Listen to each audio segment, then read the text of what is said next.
Tech Snippets Today with Joseph Raczynski. All right, Andy Moss, Head of Cyber Recovery Services for DriveSavers. Welcome today to the program. Thank you, Joe. Appreciate you inviting me on. Of course, my goodness, I'm really looking forward to this. My background has always been in cybersecurity. I used to be a script kiddie many moons ago, just testing things on my own, sort of like a white hat hacking. But let's set the context, and then we'll start diving into a little bit about yourself. Sure. Ransomware attacks increased by 32% from Q3 to Q4. The fourth quarter was marked by new players emerging and established groups adjusting their strategies. In 2024 alone, 55 new ransomware groups emerged, which is a 67% increase in group formation from previous years. This clearly indicates that there's a rapid proliferation of smaller, more agile players in the crime space ecosystem. And I definitely want to get into that because I think it's fascinating. It's horrible, it's sad, it's painful for so many hmm people. But before we even get into that, I really want to hear a little bit about your background. What brought you into the organization and your career path? Sure. Well, first, I was drawn into technology over 30 years ago because I've got a younger brother that's a computer programmer, and my dad was a journalist who adopted an early adopter of technology. And I'll not dating myself exactly, but we had a Commodore 64 in our house and an IBM XT with dual floppy drives. So I No, started well, my career in technology in the early 90s selling personal computers and have led sales, marketing, and business development teams for technology companies for many years. The last 13 specifically have been focused around data storage, data protection, and data recovery services, and working for the likes of Dell, and then these small service provider companies that help other companies recover from cyber attacks like DriveSavers. very cool. No, it makes a lot of sense, your progression there. So can you give us a little bit more information about DriveSavers, please? Absolutely. So we've been around 40 years. This is since 1985, we have been recovering data from any device that stores digital information. Of course, in the early years, we were focused on physically damaged hard drives and built relationships with all the hard drive manufacturers. So, a bad head on a platter, the spinning disk days. And I actually just came from a trade show where we were displaying a 40 megabyte hard drive that weighed 35 pounds, and it had six, you know, 8-inch platters on it. Each one was a quarter-inch thick. So the technology has changed so much over the years, and DriveSavers has ended up developing our own tools and technology, and then we have specialized processes by which we recover data from, both physically damaged devices, really anything that stores digital information, everything from that 40 meg hard drive from 1985 to being Apple's largest data recovery partner in the world and recovering data off of iPhones, iPads, Macs. And then, of course, on the last 10 years, especially, we've developed tools and techniques for doing logical recovery. So when there's deletion or corruption, and we've had to develop tools and techniques for recovering data that's been deleted or corrupted in virtualized environments. So uh, hypervisors like VMware and Hyper-V from Microsoft. So DriveSavers is continuing to evolve, and for me in particular, there is a direct correlation between data deletion as the direct result of a ransomware attack and our services helping companies recover data that's inaccessible through other means, disaster recovery means and forensic means. Really interesting. I mean, you take me back to my early days, and even the other day, I went into one of my towers and pulled out the old hard drive, and it's like the old box. Of course, it has multiple layers of the disks that are inside still. I mean, this is something Yeah, from probably 15 years ago, at least 15, yeah, 18 years ago. And I was like, I can't get access to this information. At some point in yeah, time, I will. I'm sure there's some module that allow me to do that, but I haven't done that. I don't want to throw this away or dispose of it environmentally conscious, of course, but I don't want to get rid of it just yet. So I would just want that, and the rest of yeah, it I yeah. can send away. So all of that rings a bell. So of the 10,000 cases Yeah, the 10,000 cases we do a year, percentage of them are people just like yourself taking a hard drive or an old laptop out of a closet and saying, "Can you help us get these pictures or these files off of these computers?" And that is it's a part of what we see every single day. Really interesting. The other thing that you mentioned that sort of set off a little curiosity in my head, and that was with regard to Apple, so like iPhones.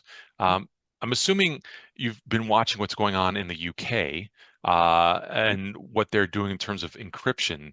So apparently they're saying that there's a certain layer, a level of encryption that they're allowing, but are short of what you might see in the rest of the world. Um, just in general, what do you think about that philosophy? Well, I think Apple as a platform, if you look at it that way, their whole portfolio has had a great track record of security because of the encryption techniques that they use. So, when you look at viruses and malware that have infected corporate business systems and consumers' phones and laptops, Apple is notoriously secure. And maybe that's the wrong adjective to use, but they've done a great job with it. So, It's a good thing. um, you know, yeah, it is a very good thing. It is also makes it harder for companies like ourselves to crack into a phone when the passcode's not available. But I think what's happening in the UK is they're saying, I have to continue to maintain a certain level of encryption in order to maintain security, and yet we need to find ways to um, create accessibility to those devices for forensic purposes. So there are initiatives underway to create kind of like a master key, if you will. But and that creates a risk for someone getting their hands on the master key that shouldn't have it. Yeah, I mean it's more a philosophical conversation. I want to get into the vendors specifically, but yeah, it is something that I think Mhm. that people have differences of opinion on in terms of how potentially that could be a real problem for some. And we've already seen, I guess, in Israel, there's a certain organization I believe that can automatically get into most phones, but that's one of those things that we'll have to see and see how that develops. But bigger picture, Yeah. um, Hmm. way back when I started playing around in this space for good, when I just started messing around Yeah. with some of these things, you would go on the dark web and you sort of poke around, and there were organizations that would sell you tools, or you could Hmm. download tools um, that you could, as a script kiddie, modify, adjust to, and I would go after my own website just to play around with it that I hosted locally, um, like a denial of service type of attacks and things like that. Things have gotten Yeah. far more sophisticated, but in general, what does that ecosystem look like? I'm not encouraging people to do this, but what does the overall picture look like these days, just to help set the stage for what sort of problems or challenges are out there for good organizations to try to stop that from happening? Sure. So first of all, let's just think about I'll segment the cyber landscape a little bit. So when I'm talking about ransomware, thinking specifically about businesses that are attacked and not the consumer type of extortion that occurs, where they're locking the system, or they pretend to be Microsoft support. They get you to download something. Like my mom fell victim to this once before, even though she's got two sons that are in technology and have Oh, I'm been for sorry. many years. Yeah, no, it's okay. I mean, it was minimal impact, but I'm around the business world. Um, I think that when we think about cybercrime, really there's two broad categories of players: nation state uh, threat actors or cyber criminals that are involved at a level that I don't see every day, but certainly thankfully we have agencies in our federal government that protect the United States from those types of attacks on our critical infrastructure. And then we have these ransomware gangs that operate in areas that don't have the same level of prosecution that we have here in the United States. So you don't see ransomware criminals in the United States because of our ability to track them down and and prosecute them. So they're really spread around other parts of the world: Eastern Europe, Russia, in parts of Asia as well. And while we've seen the these gangs get more and grow, let's just say, and proliferate. So the statistic you cited was a really interesting one, that 55 new ransomware gangs were formally identified uh, last in 2024. Uh, but at the same time that we're trying to wipe out some of these gangs. So there were a couple of gangs that were shut down, through a collaboration between U.S. agencies and international agencies that identified and were able to shut down the servers for a couple of gangs. But it's like whack-a-mole. So, you know, you get rid of one gang and five more pop up. So, or in that case, 55 more. So, so really, what that means is, with ransomware as a service, the barrier to entry is lower. So they develop the malware. They allow you, you sign on as an affiliate and you can distribute the malware. And all you have to do is have some level of technical capabilities and ambition to go after, search the dark web and find targets. And then they do they do the negotiations for the ransom, and they do the payments, and you just get a cut out of it. So the barrier to entry is lower, so there's more ransomware activity as a result. At the same time, the more people, cyber criminals, that get into this, that also lowers the technical bar. So what we see, less sophistication in the attacks this year with more people in it than we did in the past. So that's a good thing for us, because that creates opportunities for us to recover data that may or may not have been recoverable before, because there was a more sophisticated cyber criminal doing the deletions. So in that light, that's really interesting. I hadn't thought about that or heard about that. Is it almost to the extent that some criminals are using the same sort of locking mechanisms, where you have the key already potentially, and you're like, you know what? We have this. We've seen this one. Well, yes and no. So the decryptors also usually need a decryption key to go with that. So while there are companies that create decryptors in response to malware variants that are identified, and they could reverse engineer that encryption technique, create their own decryptors, or they get their hands on the decryptor that was paid for through a ransom payment, and they will first of all analyze that code. They'll modify it so that it's not going to plant seeds for a future intrusion, and then sometimes make those decryptors more effective, because when you think about the threat actor and extortion activity, they're in the business of locking people out of their systems and stealing data to extort money from them. They're not in the business of creating great decryptors so that it works on every system and in every file type. So there's another interesting article that came out recently that said 61% of the data that's encrypted in ransomware attacks is unrecoverable. Only 39% is fully recoverable. And that leaves a lot of data that is partially recoverable or totally unrecoverable, because it's been corrupted, or it's just it's just damaged and deleted, and you can't get it back. So while companies are paying ransom for a decryptor, they are also not getting exactly what they paid for with that decryptor. And but the threat actor will act like they've got technical support, and that they will modify the decryptor. A case I worked on last year, this company waited 2 months for an improved decryptor, and then they came to us with these badly damaged backup files that contained their accounting database, and and we were able to use our tools and techniques. We'll kind of get to that later, but we were able to deal with the damaged file, repair it, and recover what was unrecoverable with the decryptor that was provided. Amazing. Wow. Real quick one. I was kind of curious, and this is totally a Yeah. ballpark. What percentage of the time that people decide to pay the ransom, do they actually get the key to unlock? Just randomly. Is Well, it?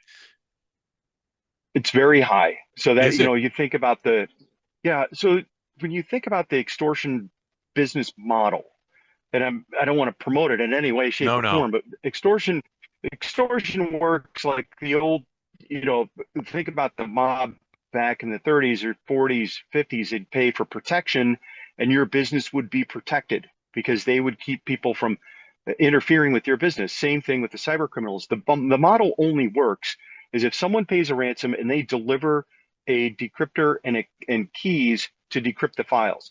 They're not guaranteeing success on all files. They're saying, hey, I did my part. I held up my part of the bargain. If they never delivered, so it's very, very high where they get the decryptor and keys that they were expecting. However, the end result is they're often frustrated with the unlocking of those critical files that they need to run their business again. My goodness, yeah. No, it's wild to watch and listen to this. So okay, let's think about organizations that have unfortunately gone through this or are going through this, or God forbid, may go through this in the future.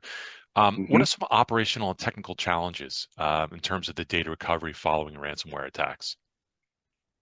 Yeah, so I'll start at even a higher level. Operationally, when you think about the nature of a cyber attack, they're shutting a business down. They're operationally down, and it is the worst day that a business owner or a chief technology officer or anyone in IT can imagine.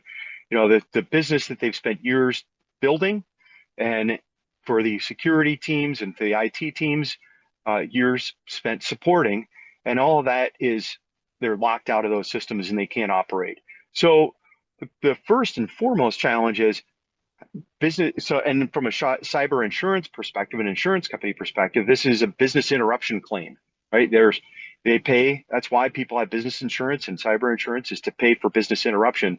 This is the same thing as a flood that wipes out your building, your manufacturing building. You're out of operation. So the first technical challenges that they see are, first of all, first of all, containing the environment and remediating the environment. And there are plenty of great tools to do that. And even though their companies have invested a lot of money in their security software, which originated as antivirus software tools, and then now endpoint detection tools or EDR tools, and now XDR tools, which includes both network and endpoint detection. Uh, all that protection can be perfect, and you can have multi-factor authentication.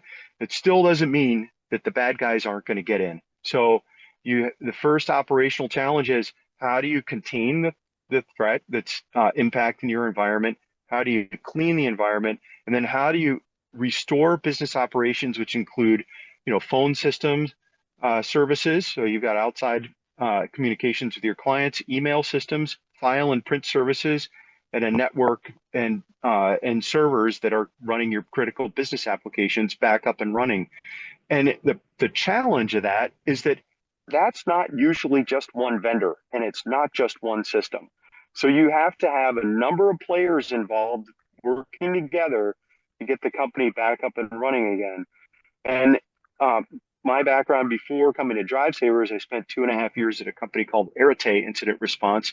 Those are companies that specifically specialize their first responders in helping companies get back up and running, and they do the project management around it, and they are the quarterback, if you will, getting all these players to work together to restore those business operations. But day one, everyone's hair is on fire, and there's not always a clear incident response or disaster recovery plan to implement in order to follow step by step to get the business back up and running.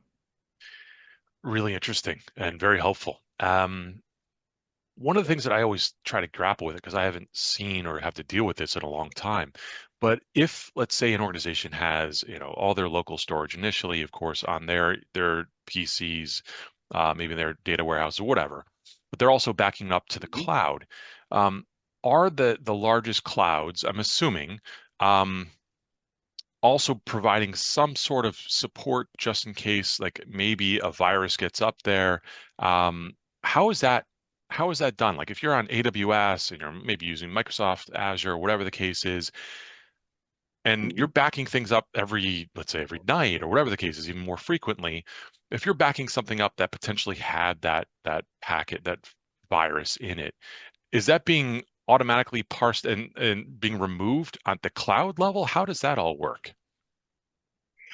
That's a great question. So, and I'm not a cloud expert, but what I have seen in many attacks over the last few years is that obviously a lot of companies have moved to cloud backups and cloud storage, and even running their business applications in the cloud. The cloud operators, whether, like you said, Microsoft Azure or Google Cloud or AWS, run a very tight ship from a security standpoint. So if they do see an intrusion and a threat, they immediately contain it. That doesn't mean, however, that if someone, and usually if you think about the intrusion at the business level, the person that clicked on that phishing email isn't typically your IT admin with backup privileges to your cloud provider, right? If the threat actor gets in, they move laterally. If they're able to acquire those admin privileges, one of the first things they'll do is identify cloud backups, and they'll time their encryption, the release of the package, with immediately following the deletion of their cloud backups. So they're not operating within the cloud, but they are deleting data sets that are critical that are stored in the cloud. Really interesting. Okay. Yeah. Um, for your organization, do you Mhm. all advise in advance, or are you pretty much after something's happened? So how do you help your clients, your customers, sort of minimize any of these disruptions in advance so they can prepare themselves, can think about these things, have stuff set up so that they can minimize the possibility of this? All right. Well, I always refer to DriveSavers business as an incident-based reactive service provider. And so we are the ambulance that shows up on the scene after an accident.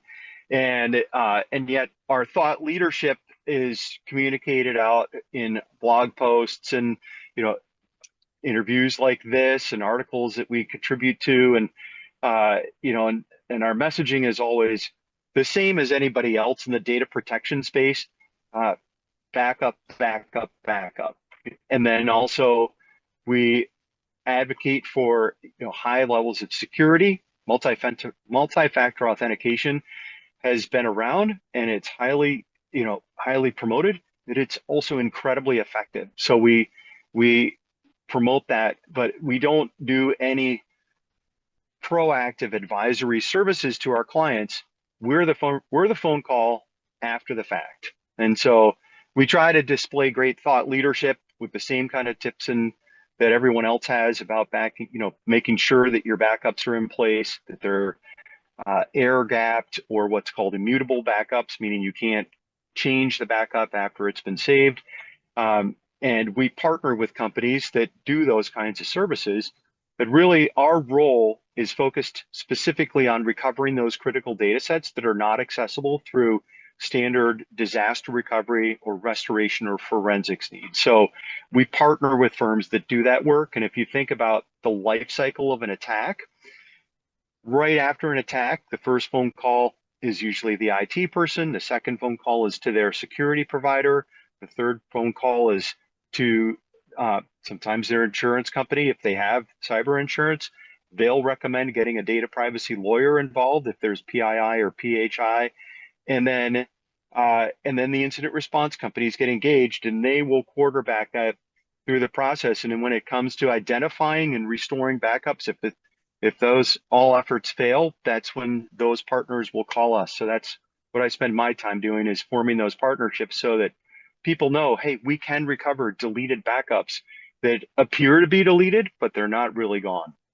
Yeah, it's funny because I didn't realize how bizarre this, and you can correct me where I go astray here.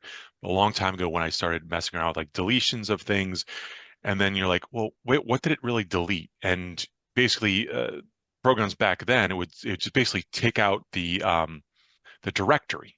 And so Hmm. behind the scene, basically it says, oh, the directory is no longer there, but yet the data is all there. And Yeah. so you can go back, you kind of can find it. And there's so many different ways of adjusting that, fixing that, so you can actually get the permanence of something to be deleted. But really interesting. I don't think people think about that, even when they delete their own stuff. I don't know if that's still the same case, but Oh, it happens. If there's a human involved, there's an error somewhere along the way, and that's where we come in. Is that unless it's been completely written over and zeroed out, or if the device itself is damaged beyond repair, then there are possibilities for recovery.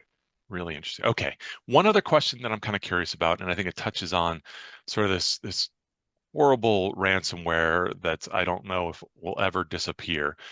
What are your thoughts, honest thoughts, philosophical? I'm not going to hold this to you in any particular way, but like around the mechanisms that are being used now, i.e., cryptocurrency. So, is this something that you feel like is helping enable this, or it's just the times that we live in? This is the easiest way for people to transact and get this done faster. Is that a positive, net positive, or net negative? A great question. So I truly believe, and I think it's generally accepted that that the rise of ransomware is is correlated to the rise of cryptocurrency um, because it gives cyber criminals a vehicle by which to extort money and then receive pay and transact in a way that's not traceable through the regulated banking system. So, so cryptocurrency has certainly enabled and created that marketplace for cybercrime and ransomware in particular, where ransom payments are made. And of course, there are threat actors that are sanctioned by the United States government. So making a ransom payment to a sanctioned uh, criminal organization is illegal. And and that's where I do readily advise consulting with an incident response company or a data privacy lawyer. They all have active lists of the cyber criminals that are sanctioned. And one of the first things that's done after a ransom attack is forensics teams will start to collect images. And the most important thing immediately is to identify the malware variant that's used in the cyber criminal that is extorting that company. And it's usually easily found, to use a double adjective there, uh, with by the extension on the malware that that was used for encryption. So you can pretty quickly, and through the ransom notes that are left on the PCs, you usually know who you're dealing with right away. But not every company knows to check whether they're on what's called the OFAC list, and that's the list of sanctioned, uh, criminal gangs that you're not allowed to pay a ransom to here in the United States. Absolutely So fascinating. it's facilitated it. Yeah. Yeah. Okay. Yeah. Wild. Anything else that you'd like to mention?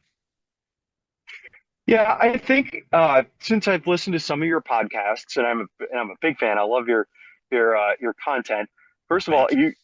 one of your themes has been around AI. And I think if I were to if I were to just briefly touch on AI, I would say that you see AI working for both the good and the bad side of this ransomware world. And all of the technology companies that are building tools to pre prevent cyber attacks and protect corporate business systems and in consumers as well.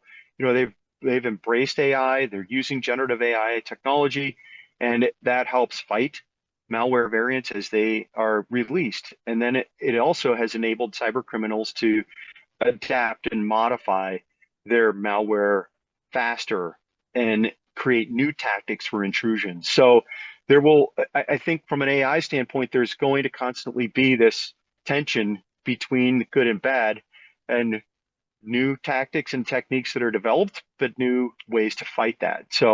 Um, so that's just, I thought I'd mention it because of the subject, and it's been a focus of many of your podcasts. Yeah, I'm glad you brought it up. It was something I was thinking about asking you earlier, but then I held off a bit.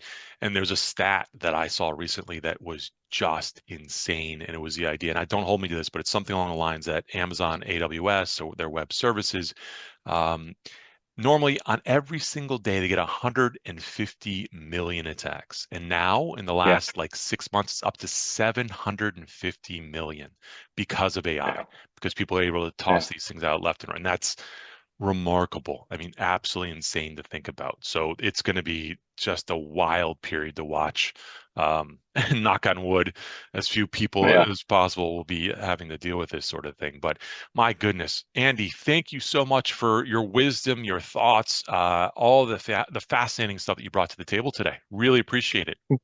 Well, thank you, Joe. I appreciate you having me on. And I think if I have one parting comment, it would be just because someone says something's deleted, data is missing, and it's inaccessible, don't believe it always. Check with us. We'll let you know if it's really gone.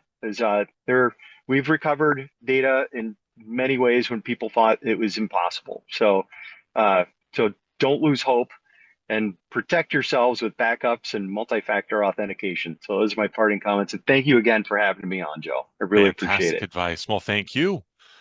All right. Have a great weekend. Tech Snippets Today with Joseph Raczynski.